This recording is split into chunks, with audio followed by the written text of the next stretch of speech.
Sekarang pertanyaannya adalah, siapa yang kira-kira paling paham tentang bagaimana cara mengisbat nasab seseorang secara syariah? Kemungkinannya, ya termasuk Kiai Imaduddin ini. Yang pertama, lebih paham daripada Ibnu Hajar. Bukan soal nasab tertulis atau tidak, itu bisa kita cek bersama. Tapi memahami dari kesimpulan itu. Berarti Kiai Imaduddin ini lebih ahli di dalam mengisbat nasab seseorang daripada Ibnu Hajar. Jadi tidak bisa kalau dibandingkan antara Kiai Imad ini diadu dengan Imam Ibnu Hajar. Maka di sini saya katakan bahwa Kiai Zaini ini ya dalam rangka mungkin terbawa.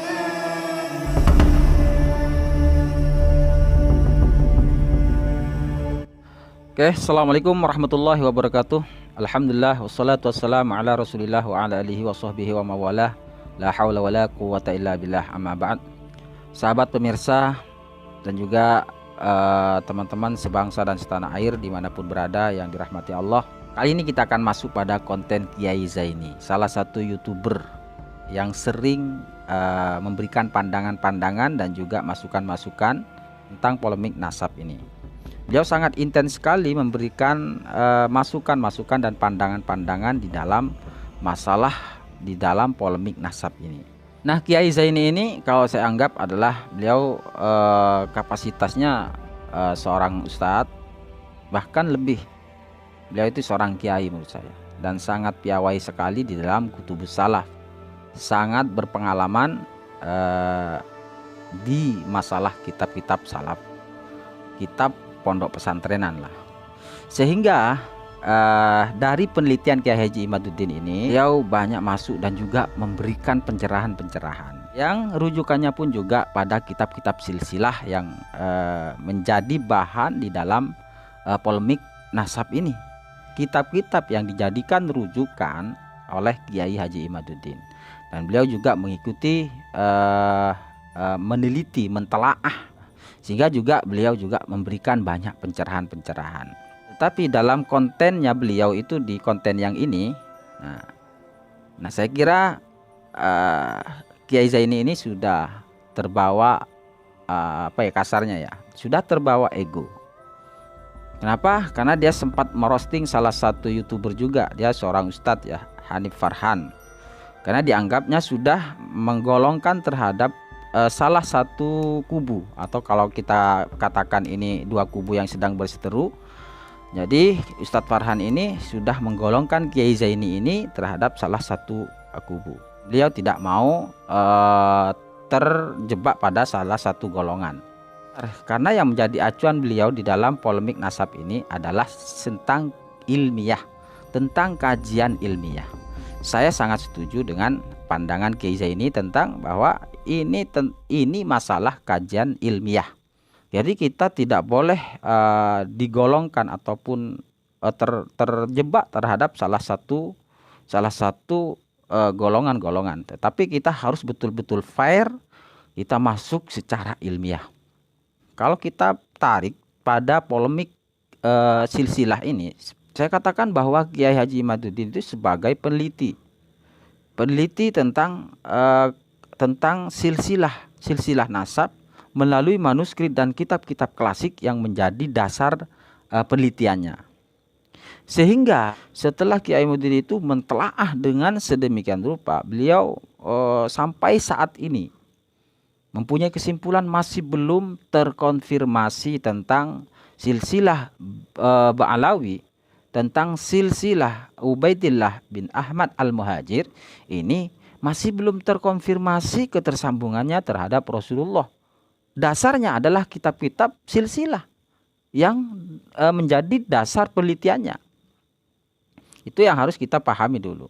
Sekarang Kiai Zaini memulai kontennya dengan mengutip sebuah penjelasan ibarah ataupun dalil yang dikutip dari Imam Ibnu Hajar.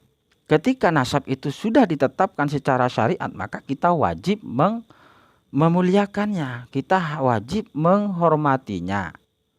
Kalau nasab itu sudah ditetapkan secara syar'i, tidak boleh kita ingkar. Yang kedua, ketika dari pengakuan tersebut belum juga ada kejelasan tentang kebohongannya, tentang kepalsuannya, kita juga tidak boleh mengatakan bahwa itu bohong ataupun itu palsu. Jadi mauquf di situ. Boleh percaya dan boleh tidak, kan begitu. Solusinya adalah pasrahkan pada yang mempunyai nasab. Dasarnya adalah li'annan nasa ma'munun ala ansabihim.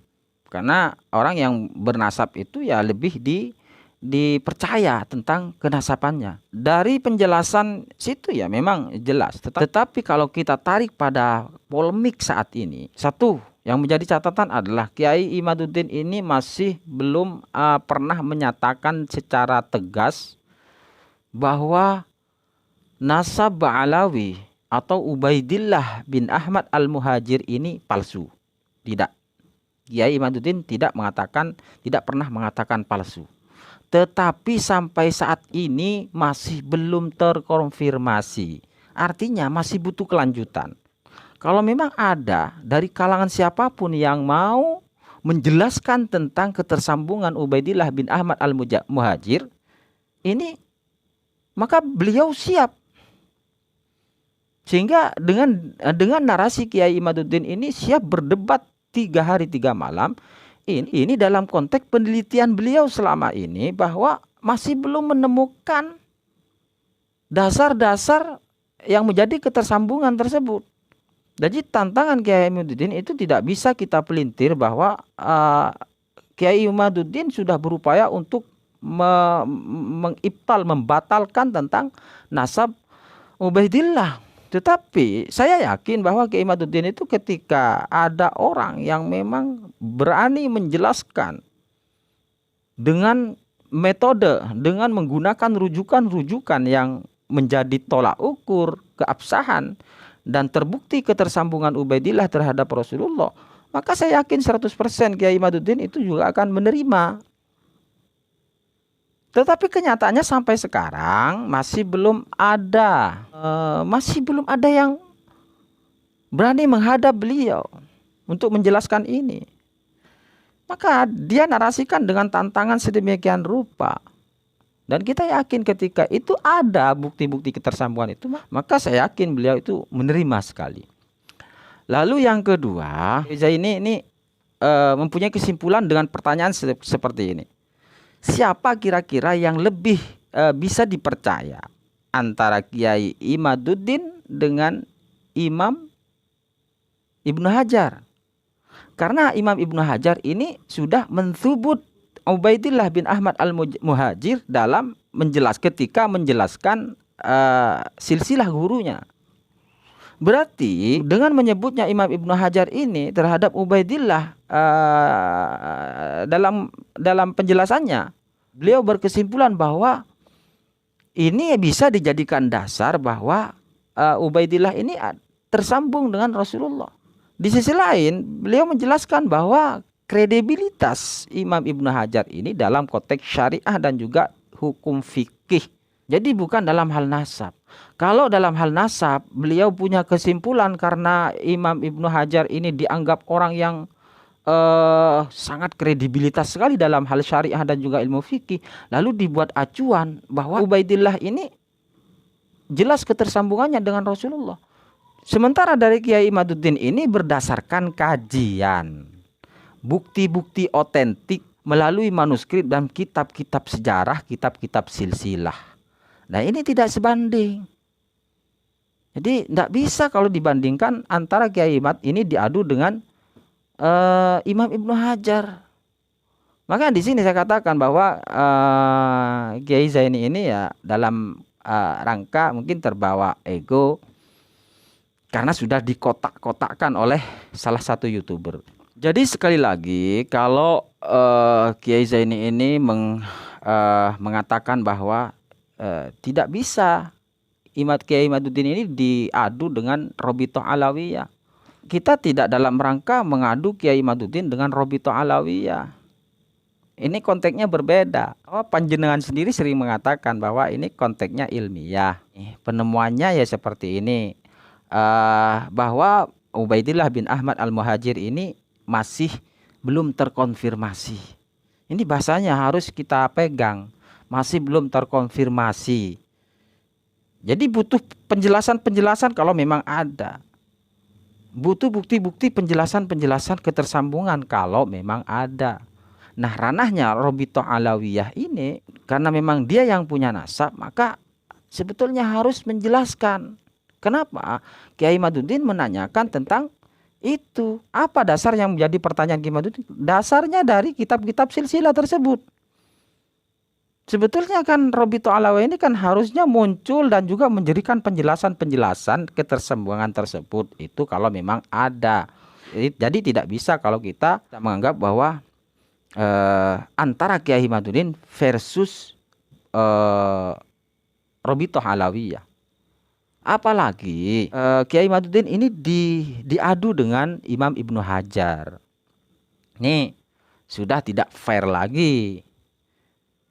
Tidak fair lagi ketika mengadu Kiai Imaduddin dengan Imam Ibnu Hajar, karena Kiai Imaduddin ini sebagai muta'alim, sebagai peneliti, orang yang sedang mutola'ah kitab-kitab silsilah, sehingga yang menjadi kesimpulan dari mutola'ahnya tersebut ini butuh jawaban-jawaban.